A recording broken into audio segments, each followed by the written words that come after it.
Actually, where are all of those cars going to park once they actually get to their destination? And that is one of the top talkers. Today, joining us on our panel, we have Stuntman Stu joining us from Majic 100, Graham Richardson from CTV News at 6, and Dean Roberts joining us from Team 1200. Great to have you guys here. Thankfully, there is a female on the panel because there's a lot to do. Gender issue here, yes. There is indeed. Yes. An article that came out of Fredericton that a city councillor and deputy mayor wants to designate spaces for women. Spaces for women in 3 of their municipal garages, stating it would foster a sense of safety, particularly for women and particularly after dark. It's a genius idea. Genius. I'll tell you why. We not only need spaces for women, we need spaces for people parking with minivans. We need spaces for people parking with small children. We need seniors to get their own spots, and we need teenagers to get their own spots. Spaces for broadcasters too. Yeah, exactly. This sounds like favoritism, and when you read the headline, that's outrageous. Why would they do that? That's just giving women special treatment. I agree with it because it's a safety issue. If you ask a woman about parking in cities at night, they have to think about where they're walking and what they're doing. So while it's easy to say this is a ridiculous idea, it works apparently in Germany, where it is about protecting women from being attacked and making them feel safe. So I don't see the big deal. I know why it's a big deal because of the way it plays, right? It's like it's a favoritism to one gender versus another, but I don't think that's what it's about. Okay, what's your initial thought? Let me throw this at you, Leanne. Graham, Stu, let's increase the security in these parking lots. Stu, you and I come in early in the morning, in some of those city lots that we park in, sometimes there's security there, sometimes there isn't, right? I don't know Taekwondo. I don't know martial arts. The only difference is, though, you're not generally a target, and someone like Leanne or women are more often targets. Now, here's the reality. And this was something we discussed in the morning meeting. When you're getting out of your car and you're going anywhere, you're not thinking about your environment. I get out of my car in any situation. I'm constantly, what's around me?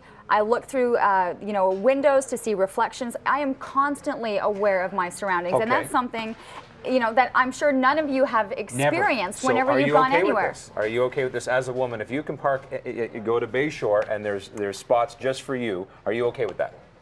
To be honest with you, as a woman, I think that there might be a time barrier, that it's at a certain part of the evening, after hours, that kind of thing, where you need maybe more light or maybe more access or quicker access to get into a building where you'd feel safer. Between 8 and 8 a.m., 8 p.m. and 8 a.m., the front 10 spots are pleased for women. I don't see the big deal in that, and you're exactly right. I never think about that stuff, and I know most of the women I know always do.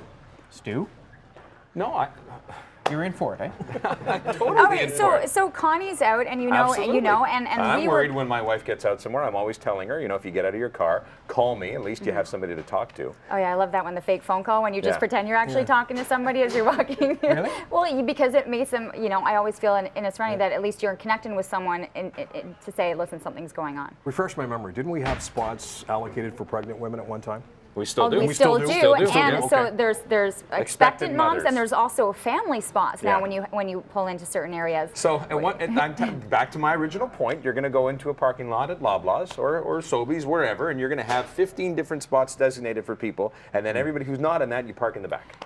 I mean, yes, I think Loblaws in an open public forum is very different than being in a city lot, which is confined, which has stairwells. So, what if everything else is taken and you're up 2 floors and you have to go through a stairwell? Sure. I think that's going to apply to a lot of different places. Our city lot, for instance, at City Hall, you go underground, and let's say those 6 or 7 spots closest to the elevators.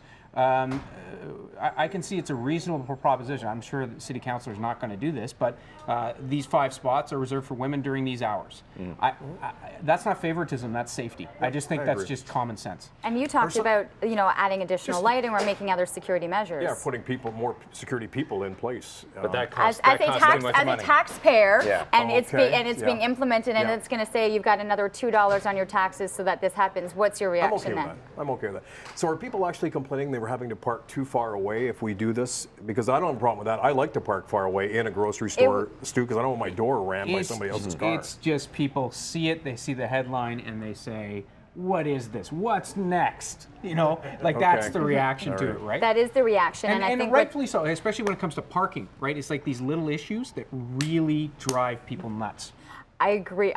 It's a matter of, where are we looking at this happening? And very different than we're looking at Loblaws than looking at a municipal lot. And I think too, when you look at the numbers and sexual assault, this is the instances where it's happening, and so safety is really the biggest concern. You've got one. You're waiting. You've got something right at the tip of your tongue. I'm good. I'm good. I want to attack more of the people who design these parking garages because they're impossible to maneuver around. They have these tiny little spots. You try and fit your car in now, and it's impossible. How many of you have ever bumped your car when you're coming out of a parking garage? Oh, yeah. Have you driven around some of the parking garages in this city? How are you supposed to get around that without nicking your car? That's a bigger issue. They call those first world issues. How can we live? We're going to scratch our cars. That is the best part of all of this. Dean, Graham, Stu, thank you so much. Thanks, another edition of Top Talkers.